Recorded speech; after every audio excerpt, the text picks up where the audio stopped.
वैष्णवी हगवणे प्रकरणाचा तपास आता एका महत्त्वाच्या टप्प्यावर आलाय। या टप्प्यावर वैष्णवीने आत्महत्या केली की तिची हत्या झाली या अँगलनं वेगाने तपासाचं चक्र फिरतंय आणि अशात वैष्णवीने ज्या पंख्याला गळफास घेतला, जी साडी त्यासाठी वापरली, या दोन्ही वस्तू सध्या फॉरेन्सिक तपासणीसाठी पाठवण्यात आल्यात। तर रिपोर्ट नंतर या प्रकरणात कसा काय मोठा खुलासा होऊ शकतो बघूया त्याच संदर्भातला हा रिपोर्ट। वैष्णवीची आत्महत्या की हत्या,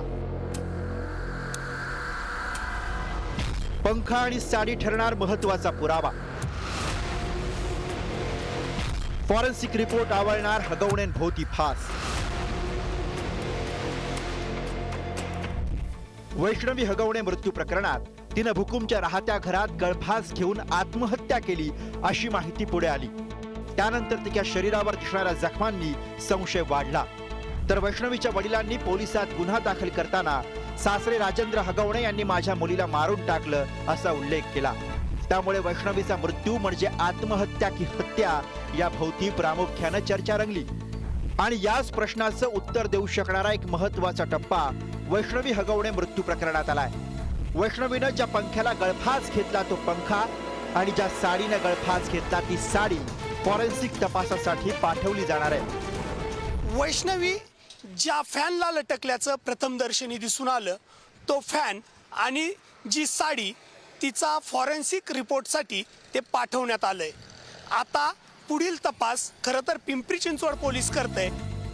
आत्महत्या की हत्या हे सिद्ध करत असताना जेव्हा पंख्याला गळफास घेऊन आत्महत्या केलेली असते तेव्हा गळफास घेतलेला पंखा आणि वापरलेली दोरी अथवा साडी महत्त्वाचे पुरावे ठरतात।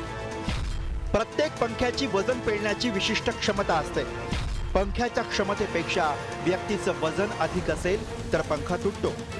जर पंखा तुटला नसेल आणि व्यक्ती लटकलेली आढळली तर ही आत्महत्या असल्याची शक्यता बळावते। जर पंखा तुटून पडला असेल आणि तरीही व्यक्ती फासावर लटकलेली आढळली तर यात संशयास्पद असू शकतं। ज्या वस्तूच्या मदतीनं फास घेतला आहे तिचाही भार पेलण्याची क्षमता तपासली जाते। जर ती वस्तू संबंधित व्यक्तीचं वजन पेलण्यासाठी पुरेशी मजबूत नसेल आणि तरीही ती तुटलेली आढळली नाही तर संशय वाढू शकतो।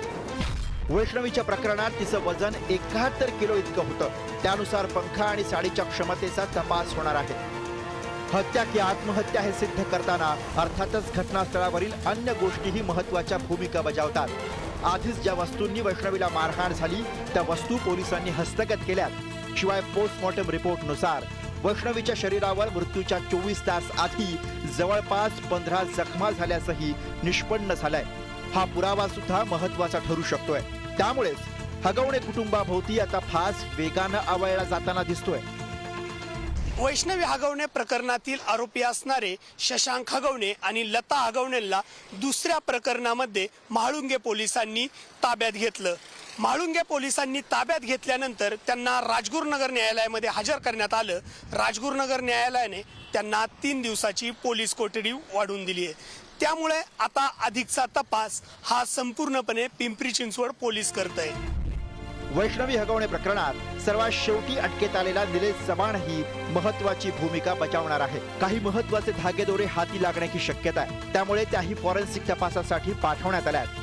तर तिकडे हगवणेंचे नवनवे कारनामे दिवसागणिक पुढे येत आहेत। जेसीबी विक्रीत 11,70,000ची फसवणूक केल्याप्रकरणी सुद्धा लता हगवणे आणि शशांक हगवणेला मंगळवारी राजगुरुनगर कोर्टात हजर करण्यात आलंय।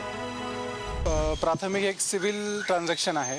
एक जे काही जेसीबी आहे त्याच्या अनुषंगाने झालेला एक व्यवहार आहे। आता तो व्यवहार सेलचा आहे की तो व्यवहार रेंटचा आहे हा जे काही आहे त्या बाबतीत डिटेल तपास चालू आहे।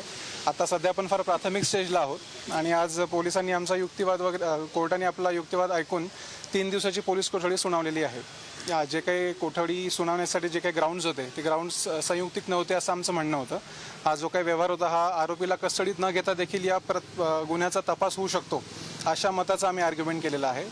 आणि या सगळ्या आर्ग्युमेंटचा विचार करता कोर्टाने आरोपी शशांक हगवणे आणि लता हगवणे यांना 3 दिवसाची पोलीस कोठडी सुनावली। वैष्णवी हगवणे आत्महत्या प्रकरण आता तपासाच्या ज्या टप्प्यावर आहे त्या टप्प्यावर फॉरेन्सिक रिपोर्ट, अटकेतील आरोपींचे जबाब, मोबाईल आणि लॅपटॉप सारख्या उपकरणांच्या तपासातून समोर येऊ शकणारे महत्त्वाचे पुरावे हे अर्थातच महत्त्वाची भूमिका बजावणार आहेत। आणि याच पुराव्यांच्या आधारे मृत वैष्णवीचा तिच्या कुटुंबियांचा आणि तिच्यासारख्या अनेक लेकी बाळींचा न्यायाच्या दिशेनं प्रवास सुरू होणार आहे. अशात न्याय होईल आणि लवकरात लवकर होईल हीच अपेक्षा. पुण्याहून तुषार सरेकरसह ब्युरो रिपोर्ट, पुढारी न्यूज.